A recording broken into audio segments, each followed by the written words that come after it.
Welcome to chi-square test of independence example. So we are looking at the same example we have been seeing in all of the videos from Model 27. A study was run to determine if there is a relationship between student status and major area at a college. Researchers took a random sample of 200 students. The data is recorded below. Can we conclude at the 5% significance level that student status is associated with major area?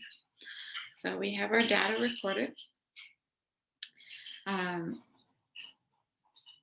our job is to run the hypothesis test. So the first thing, our usual first step, is to understand the problem.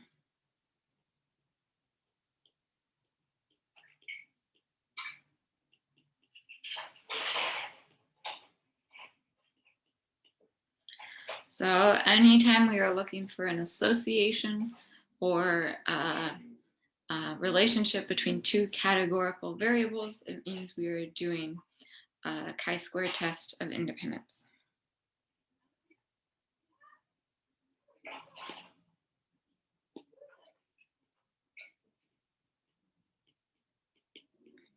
So we are looking for an association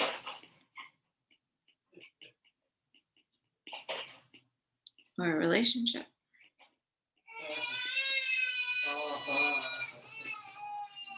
between two categorical variables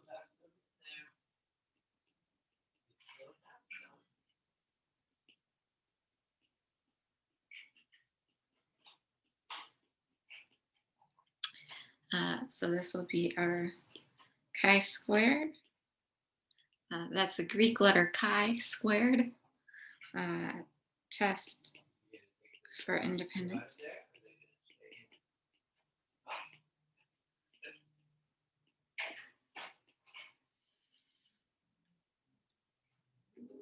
The sample data is recorded in the table for us.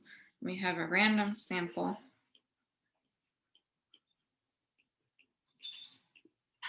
which is drawn from the entire population.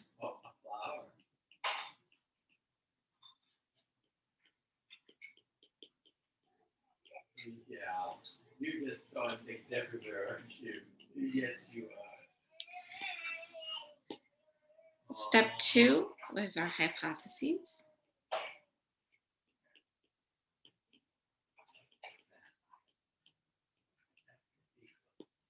So as we saw previously, our null hypothesis is essentially that there is no association or relationship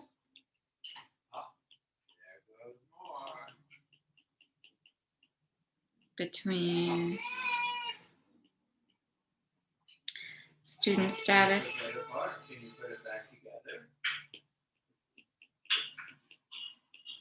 and major area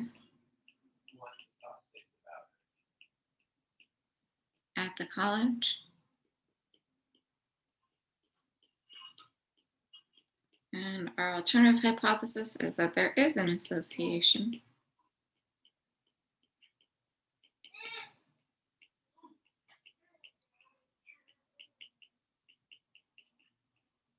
between student status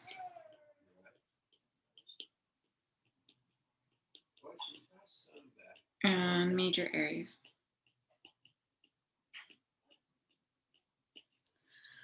Step 3 is our justification, which we have not yet talked about.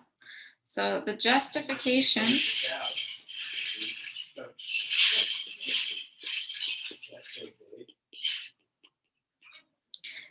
we need our usual good sampling technique. Yeah, let me put that back up for you.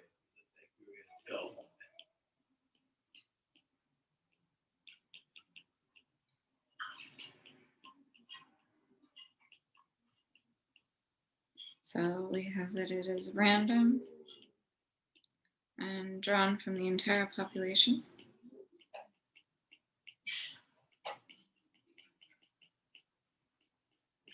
Oh, look what I found Lydia was sitting on. And then The other thing we need is that all of our expected counts need to be 5 or more. Wow.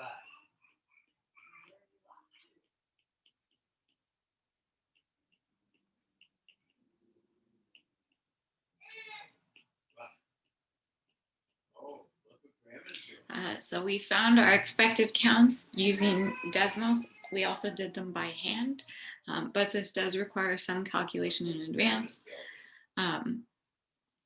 So I will go ahead and just quickly pull up those expected values.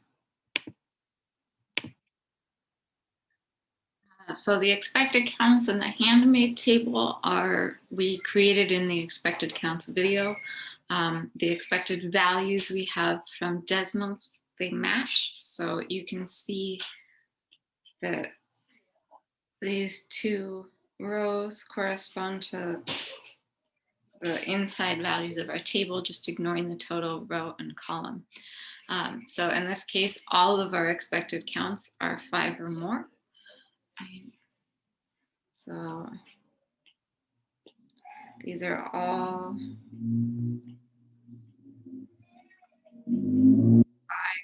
or more. And so we meet the requirement for running the chi-squared test for independence. So we can run the chi-squared test for independence.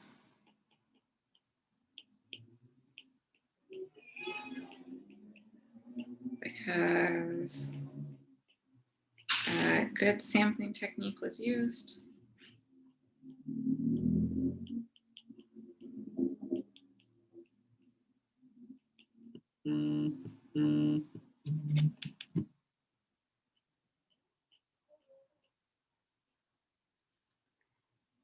And all expected counts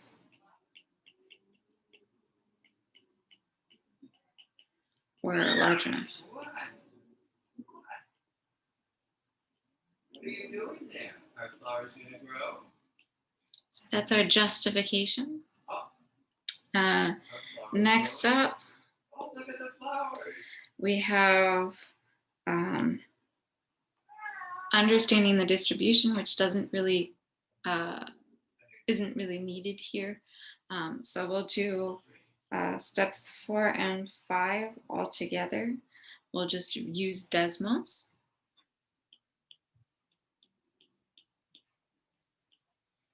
To find the chi-squared statistic.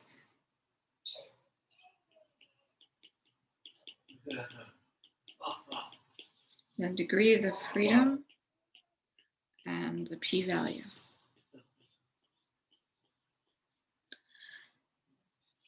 So again, adding this information from our Desmos. So we have our chi-squared is about 3.26. Degrees of freedom is 2. And our p-value is 0.1964 approximately. So this p-value is definitely not surprising. So 19.64% is reasonably likely. So we have not surprising.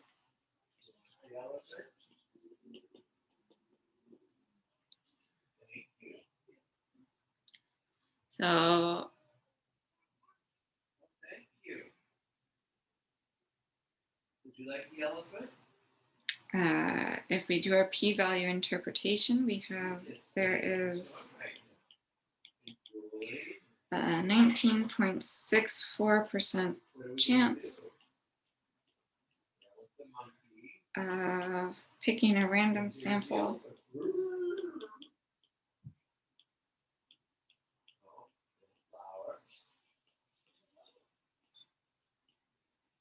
with the same row and column totals as ours,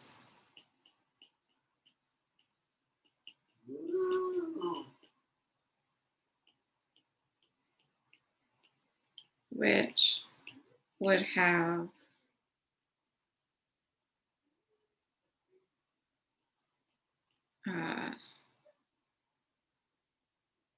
oops,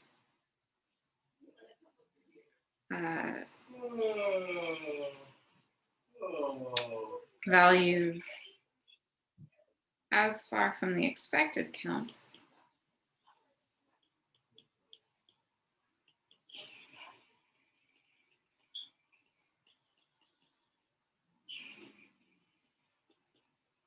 as our sample.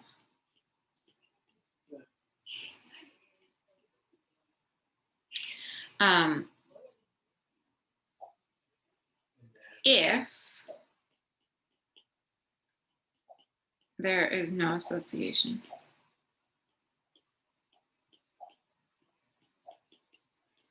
So with a 19.64% chance, this is completely reasonable. There's no reason for us to doubt the if.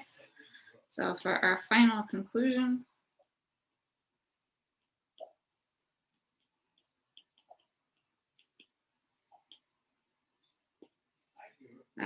we do not have enough evidence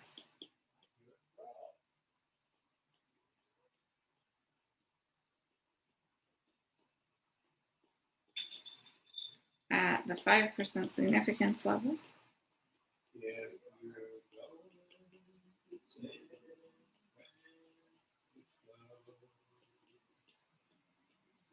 to conclude that there is an association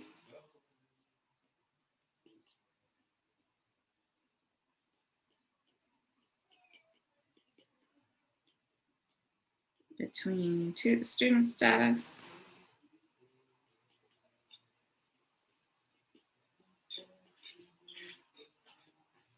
and major area at the college.